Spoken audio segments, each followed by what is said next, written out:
తిను బాబూ, చల్లారిపోతుంది. అమ్మ ప్లీజ్, బిజీగా ఉన్నాను. అమ్మ ప్రేమ విలువ మనం పెద్దయ్యాకే అర్థమవుతుంది.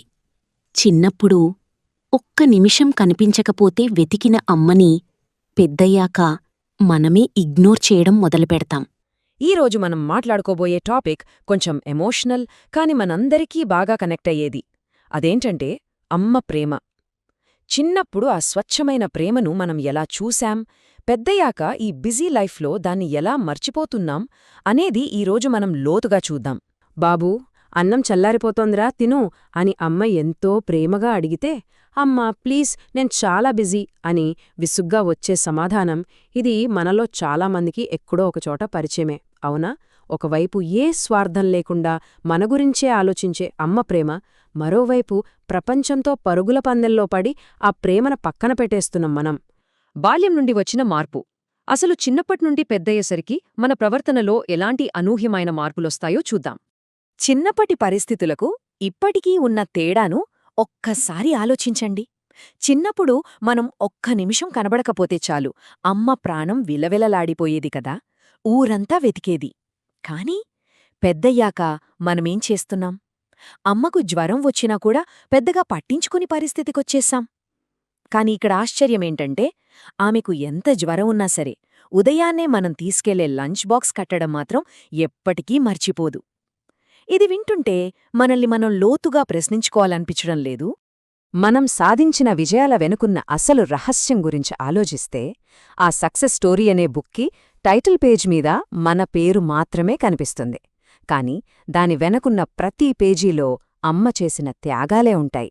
ఉదయం ఆమె ఎప్పుడు లేస్తుందో, రాత్రి ఎప్పుడు పడుకుంటుందో కూడా ఎవ్వరికీ తెలీదు. మనం కళ్ళు తెరవక ముందే ఆమె చేతులు పని మొదలుపెట్టేస్తాయి.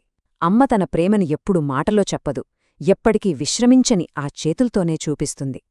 ఆధునిక బిజీ జీవితంలో తప్పిపోవడం. పరుగులెత్తే ఈ లైఫ్లో మనం ఎక్కడ ట్రాక్ తప్పుతున్నామో గమనిద్దాం. ఇప్పుడు మన డైలీ రొటీన్ ఎంత యాంత్రికంగా అయిపోయిందో చూడండి. పొద్దున్నే లేవడం, ల్యాప్టాప్ ఓపెన్ చేయడం, మీటింగ్స్, మధ్యాహ్నమయ్యేసరికి డెడ్లైన్స్ కంప్లీట్ చేయాలనే టెన్షన్. సరిగ్గా అప్పుడే ఫోన్ వైబ్రేట్ అవుతుంది, స్క్రీన్ మీద అమ్మ కాలింగ్ అని కనిపిస్తుంది. కాని ఈ ఉరుకుల పరుగుల జీవితంలో ఆ కాల్ కట్ చేయడం మనకు చాలా క్యాజువల్ అయిపోయింది. అసలు మనకు అస్సలు టైం లేదనే ఒక పెద్ద భ్రమలో బతుకుతున్నాం మనం. మళ్లీ కాసేపటికి కాలొస్తుంది. ఈసారి లిఫ్ట్ చెయ్యగానే, నానా తిన్నావా, ఎంతసేపట్నుండి చేస్తున్నాన్రా అని ఆ స్వరం వినిపిస్తుంది. కాని మనవైపునుంచొచ్చే ఆన్సరేంటి? తర్వాత చేస్తానమ్మా, బిజీగా ఉన్నాను అని చెప్పి టక్కున ఫోన్ పెట్టేయడం. పాపం, కేవలం తిన్నావా అని అడగడానికి ఆ తల్లి పడే ఆరాటమది. కాని అది వినడానికి మనకు 2 నిమిషాల టైం కూడా దొరకదు.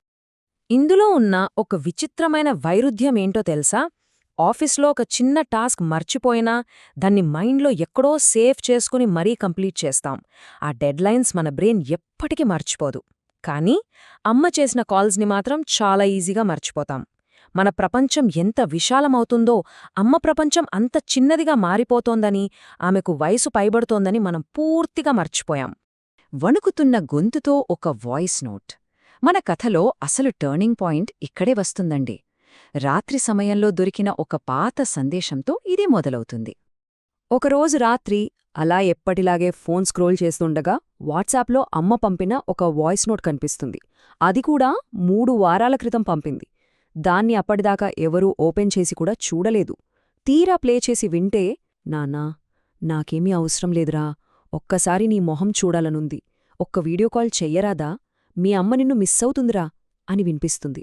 ఆ తల్లికి ఎలాంటి భౌతిక అవసరాలు వద్దు, కేవలం మనతో ఒక చిన్న కనెక్షన్, ఆ పలకరింపు మాత్రమే కావాలి. ఇక్కడ మీరు ఆ వాయిస్ నోట్లో ఒక ముఖ్యమైన విషయం గమనించాలి. అదేంటంటే, ఆమె గొంతులో ఉన్న వణుకు. ఆ వణుకు వయస్సు పైబడటం వల్ల వచ్చింది కాదండి. అది ఎవ్వరూ తోడులేని తీవ్రమైన ఒంటరితనం వల్ల వచ్చిన వణుకు. ఇది తెలిసాక మన ఆలోచనా విధానమే మారిపోతుంది. గుండె కొంచెం బరువెక్కుతుంది కదా. ఆ మాటలు విన్నాక ఫోనును గుండెకు హత్తుకుని కళ్ళు మూసుకోవడం తప్ప మనం చేయగలిగిందేమీ ఉండదు. ఆ వాయిస్ నోటు విన్నాక భావోద్వేగపూరితమైన ఒక ప్రయాణం మొదలవుతుంది. మనల్ని పెంచిన చేతులు, ఆ చేతుల దగ్గరికి తిరిగి వెళ్లే జర్నీ ఇది. ఇలా ఊహించుకోండి, తెల్లవారుజామున మెల్లగా వెళ్ళి ఇంటి తలుపు తీశాం. అమ్మ కిటికీ దగ్గర ఒంటరిగా కూర్చునుంది. ఆమె ఫోన్ స్క్రీన్ మీద ఏముందో తెలుసా? మనం చిన్నప్పుడు స్కూల్ యూనిఫాంలో ఉన్న ఒక పాత ఫోటో. కొడుకు ఇంటికొచ్చాడన్న విషయం కూడా ఆవిడికి తెలీదు.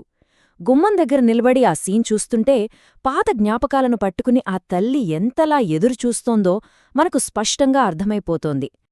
అప్పుడు మనస్సులో ఒకటే అనిపిస్తోంది, ఈ చేతులే కదా మనల్ని పెంచింది, మనకోసం అర్ధరాత్రులు మేల్కొన్నది, మనం గెలిచినప్పుడు సంతోషంతో చప్పట్లు కొట్టింది, కింద పడిపోయినప్పుడు ధైర్యంగా పైకి లేపింది, అన్నీ ఆ చేతులే. కాని ఇన్ని చేసినా ఎప్పుడైనా మనం అమ్మా నీ చేతులు అలసిపోవా అని అడిగామా అండి? నిజంగా మన అభ్యున్నతి కోసం నిరంతరం కష్టపడే ఆ చేతులను మనం ఎంతలా విస్మరించామో ఈ ప్రశ్న గుర్తుచేస్తోంది. నిజమైన ప్రేమకు అర్థం. ఆ పశ్చాత్తాపం తర్వాత ఏళ్ల తరబడి ఎదురుచూస్తున్న ఆ ఆత్మీయ కలయిక ఎలా జరిగిందో చూద్దాం. అలా గుమ్మం దగ్గర్నుంచి వెళ్ళి పక్కన నిలబడగానే అమ్మా తల తిప్పి చూస్తుంది. అప్పుడు ఆమె కళ్లల్లో మొదట ఒక ఆశ్చర్యం, ఆ తర్వాత పెదవులపై ఒక నవ్వొస్తుంది చూడండి. అబ్బా, ఈ ప్రపంచంలో మరే నవ్వు దానికి సాటిరాదు. పక్కన కూర్చుని ఆ చేతులను చేతుల్లోకి తీసుకోగానే చిన్నప్పట్లాగే ప్రేమగా తలనిమురుతుంది. ఎన్నో ఏళ్ల తర్వాత మళ్ళీ ఆ స్వచ్ఛమైన స్పర్శ దొరికిన ఫీలింగొస్తుంది. సరిగ్గా ఆ క్షణంలో ఆమె అడిగే మొదటి మాటేంటో తెలుసా? తిన్నావన్నానా? ఇక్కడ మనం ఒకటి అర్థం చేసుకోవాలి. మన కల్చర్లో ఈ తిన్నావా అనే మాటకర్థం కేవలం భోజనం గురించే కాదు, అది అమ్మ ప్రేమకు సంబంధించిన ఒక రహస్య భాష. నువ్వు బాగున్నావా, ఈ విశాల ప్రపంచంలో నిన్ను నేనింకా పట్టించుకుంటున్నాను రా అని చెప్పడానికి వాడే పదమది. ఆ ఒక్క మాటలో ఆ తల్లి నిస్వార్థమైన ప్రేమంతా కనిపిస్తుంది కదా. ఆ ఎమోషనల్ టైంలో హ్యాపీ మదర్స్ డే అమ్మా అని చెప్పగానే ఆమె చెప్పే ఆన్సర్ వినండి. నువ్వు బాగుంటే చాలు బాబు. ఆవిడకి మీ దగ్గర్నుంచి పెద్ద పెద్ద బహుమతులొద్దు, వేడుకలొద్దు, కేవలం తన బిడ్డ క్షేమంగా ఉన్నాడన్న ఒకే ఒక్క భరోసా ఉంటే చాలు. అసలు ఏమాత్రం ప్రతిఫలం ఆశించని స్వచ్ఛమైన ప్రేమ అంటే ఇదే అని ఈ మాటలు కళ్లకు కడతాయి. ఇక ముగించే ముందు మీకందరికీ ఒక చిన్న ప్రశ్న. మనందరం బిజీగానే ఉన్నాం, మీటింగ్సు, డెడ్లైన్స్ అని పరిగెడుతూనే ఉన్నాం.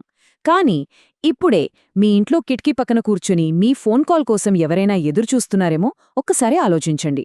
ఏమాత్రం లేట్ చేయకుండా ఈరోజే అమ్మకొక్కసారి కాల్ చేద్దాం. ఆ గొంతులో వణుకుని కాదు, సంతోషాన్ని విందాం. సరే, మరో ఆసక్తికరమైన అంశంతో మళ్ళీ కలుద్దాం. ఉంటానండి.